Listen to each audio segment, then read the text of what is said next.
যে এরা আমি যখন ছোট সেই সময় এরা চলে গেছে এই বাবা মায়ের কাছ থেকে জানা, এবং জমিদারের বাড়ির পাশে আমাদের দাদা জন্মস্থান জায়গা। এই এই জমিদারের নাম কি ছিল? এই জমিদারের নাম ছিল অবিনাশ গঙ্গোপাধ্যায়। কত সালে ওনারা গেছে? এটা যে কত সালে গেছে এটাই ঠিক বলতে পারবো না। মানে জমিদারি প্রথা বিলুপ্ত হওয়ার হ্যাঁ, পরে তারা হ্যাঁ, গেছে। তারা চলে হুম। গেছে। আচ্ছা, এটা জমিদারের এই যে এলাকাটা আছে এটা কত বিঘার মধ্যে? এই জমিদারি অনেকটাও, মনে করেন যে বাড়ি প্লট অন্তত 25-30 বিঘার কমই না।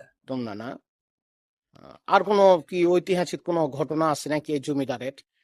না, এমন কোনো আর ঐতিহাসিক তেমন কোনো ঘটনা নাই।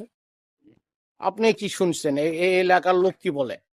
এলাকার লোক ভালোই ছিল, সবাই ভালোই বলে আর কি।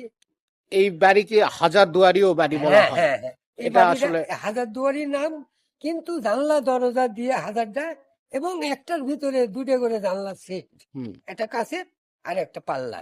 হুম। এই সংস্কার করার ব্যাপারে কি কেউ কোনো উদ্যোগ গ্রহণ না, করছে না? কেউ কোনো উদ্যোগ না। বারবার বারবার কত এমপি, কত মন্ত্রী, কত ডিসির কাছে বলা হয়, তো এখনো কেউ কিচ্ছু নেয়নি। তাই তাহলে